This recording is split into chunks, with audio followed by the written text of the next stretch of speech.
আমাদের কাছে অনেকে জিজ্ঞেস করে, রাজ্যের মুখ্যমন্ত্রী, একজন মহিলা মুখ্যমন্ত্রী, তাও রাজ্যে এই ঘটনা ঘটলো, আপনি কি বলবেন? আরে মহিলা হোক, পুরুষ হোক, ট্রান্সজেন্ডার হোক, আসলে তো একটা মানুষ, একটা বিবেক আছে, একটা বোধ বুদ্ধি আছে, একটা বিচার করার শক্তি আছে।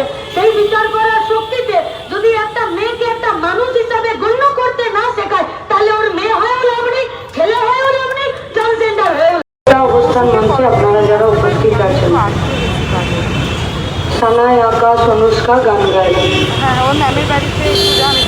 আমরা তালিও দিলাম, এটাই আমাদের স্বাভাবিক। আমি ম্যামের নাম্বারটা তোকে হোয়াটসঅ্যাপ করে।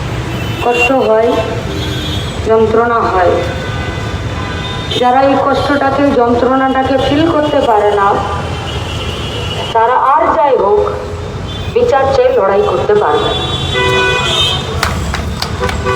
অদ্রিজা ওখানে ছিল, আমি অনুষ্কার গান শুনতে গিয়ে আমি অদ্রিজার দিকে তাকিয়েছিলাম। কত বয়স হবে? 2.5-3। অনুষ্কা গান গাইতে শুরু করলো, অদ্রিজা কিছুক্ষণ পরে তালি দিতে শুরু করলো। খুব অবাক করা বিষয়, প্রত্যেকটা গানের বিটে তালি দিচ্ছিল। আকাশ যখন ওহু বলে নিজে গানের সঙ্গে ভোকাল মেলাচ্ছে, অদ্রিজা খুব স্বাভাবিকভাবে ওহো বলতে শুরু করছে। গিটারের বিট যখন বন্ধ হয়ে গেল, আমাদের সবার তালি যখন বন্ধ হয়ে গেল, অদ্রিজা তখনও তালি দিল, বিটেই তালি দিল। এইটা হচ্ছে পশ্চিমবঙ্গের কালচার, যেটা ওর মধ্যে আছে, বাকিদের মধ্যে সরে যাচ্ছে। ওর ভবিষ্যতের জন্য আমাদের এই লড়াইটাকে দীর্ঘ করতে হবে। তাই আপনাদের কাছে আমাদের আবেদন, খুব তাড়াতাড়ি অ্যান্ড্রয়েড ফোনের মতন নিজেদের চার্জ শেষ করে নেবেন না। যে 21 দিন হয়ে গেল, 22 দিন হয়ে গেল, নির্যাতিতার দোষীদের শাস্তি কেন হলো না? দরকার হলে 5টা বছর লাগতে পারে, একটা যুগ লাগতে পারে, আজই করে নেকড়েগুলোকে ছেড়ে দেওয়ার কোনো জায়গা নেই। সেই দিন অবধি এই জেদ, এই ঘৃণা আর এই কষ্টটাকে বুকের মধ্যে লালন পালন করুন। এর আগে হাজরা মোড়ে অনেক সভা হয়েছে, অনেক। রাজ্যের মুখ্যমন্ত্রীকে পলিটিক্যালি অ্যাটাক করেছি আমরা, বিরোধী দলের রাজনীতিকে পলিটিক্যালি আমরা অ্যাটাক করেছি। আজকে এই অবস্থান মঞ্চে আপনাদের বোধ, বিচার, বুদ্ধি এবং প্রশ্নকে আমরা অ্যাটাক করতে চাইছি। খারাপ লাগতে পারে আপনাদের। আরে মানুষ ভোট দিয়ে জিতিয়েছে, পারবে না কান ধরে টেনে হিড় করে নামিয়ে দেবে, এইটা বড় বিষয় নয়। এইটা বড় বিষয় নয়। বড় বিষয় হলো এই কালচারের বিরুদ্ধে আর এই বিচারের দাবিতে গোটা রাজ্য আমরা প্রগতিশীলতার দিকে একসাথে হাতে হাত ধরছি কিনা, এইটা হলো আজকের বড় প্রশ্ন। তাই প্রথম আমাদের কাছে অনেকে জিজ্ঞেস করে, রাজ্যের মুখ্যমন্ত্রী, একজন মহিলা মুখ্যমন্ত্রী, তাও রাজ্যে এই ঘটনা ঘটলো, আপনি কি বলবেন? আরে মহিলা হোক, পুরুষ হোক, ট্রান্সজেন্ডার হোক, আসলে তো একটা মানুষ, একটা বিবেক আছে, একটা বোধ বুদ্ধি আছে, একটা বিচার করার শক্তি আছে। সেই বিচার করার শক্তিতে যদি একটা মেয়েকে একটা মানুষ হিসাবে গণ্য করতে না শেখায়, তাহলে ওর মেয়ে হয়েও লাভ নেই, ছেলে হয়েও লাভ নেই, ট্রান্সজেন্ডার হয়েও লাভ নেই, কোনো লাভ নেই। কিন্তু সেই লড়াইটা আমাদের কাছে নেই। এখন এই প্রশ্ন আপনারা করতেই পারেন, তখন এই পরের কথাগুলো এত অবলীলায় প্রকাশ্যে মানুষের কাছে যখন একটা বিচারের তদন্ত হচ্ছে, একটা দোষের তদন্ত হচ্ছে, একটা ক্রাইমের তদন্ত হচ্ছে, তখন আপনি এই কথাগুলো কেন বলছেন? ঘুরেছে সোশ্যাল মিডিয়ায়।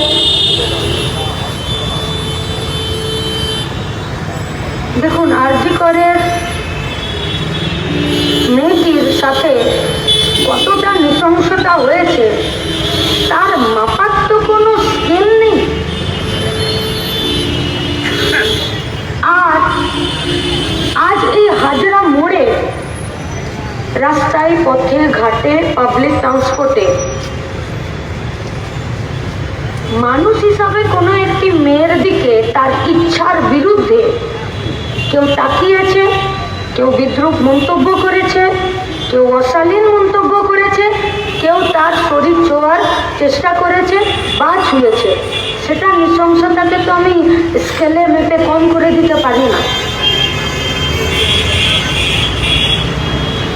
তাহলে একজন মানুষ হিসাবে শুধুমাত্র যৌন শারীরিক নির্যাতনটাই নির্যাতন নয়, নির্যাতনটা মানসিক।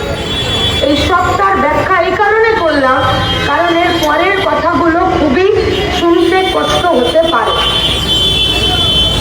রাজনৈতিক কোনো ফায়দা তোলার জন্য আমি এই কথা বলছি না। এরকমটা নয় যে কালকে সবাই ডিওয়াইফাই হয়ে যাবে, এরকমটাও নয় যে কালকে সবাই সিপিএম করতে শুরু করে দেবে, এরকমটা হতে পারে না যে কালকে সবাই বামপন্থী হয়ে যাবে, মার্ক্সীয় চিন্তায় হয়ে যাবে না। মানুষ হিসাবে কিছু প্রশ্ন নিজেকে করার এবং আপনাকে করার দায়িত্ব থেকে যায়, সেই দায় থেকে বলছি। अच्छा আমার কথা শুনতে হবে না।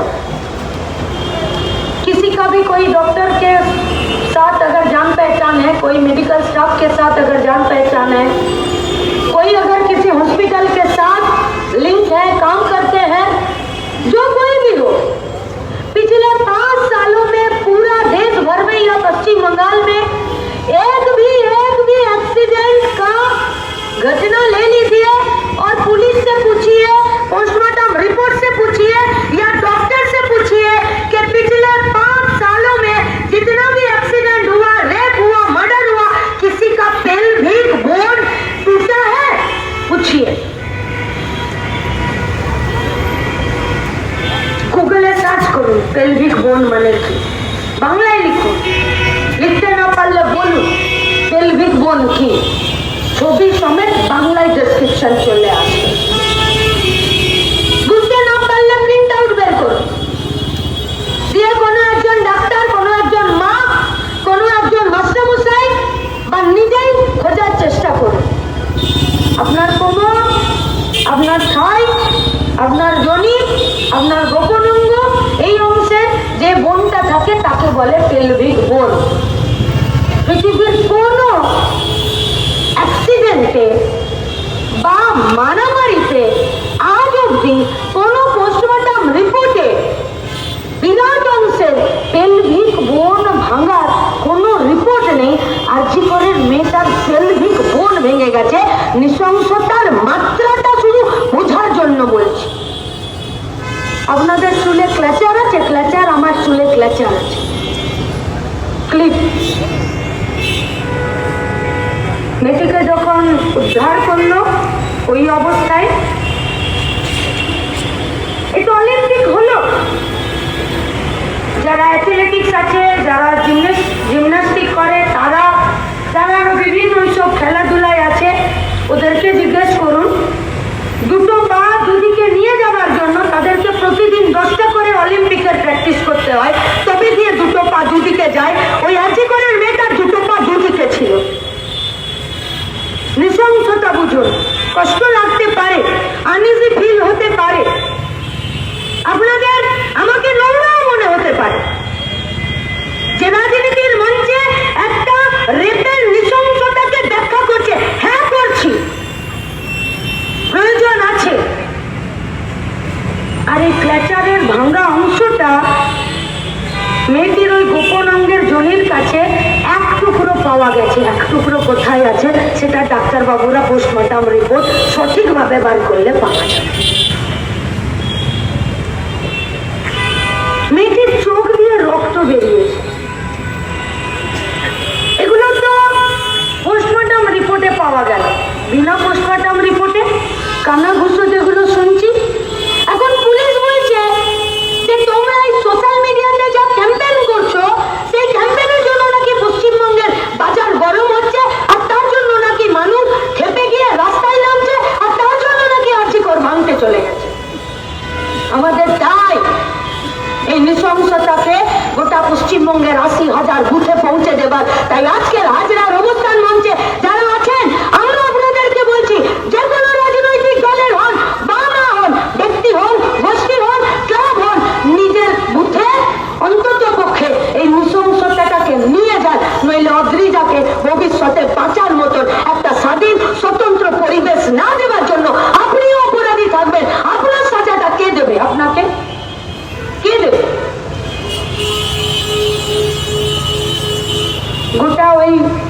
হসপিটালের সেমিনার হল, পাশে টয়লেট, তার পাশে রেস্টরুমে গোছা গোছা চুল পাওয়া গেছে, চুল মাথা। এইটা হলো নৃশংসতা, রেপ, খুন, স্টপ আর জি কর হসপিটাল।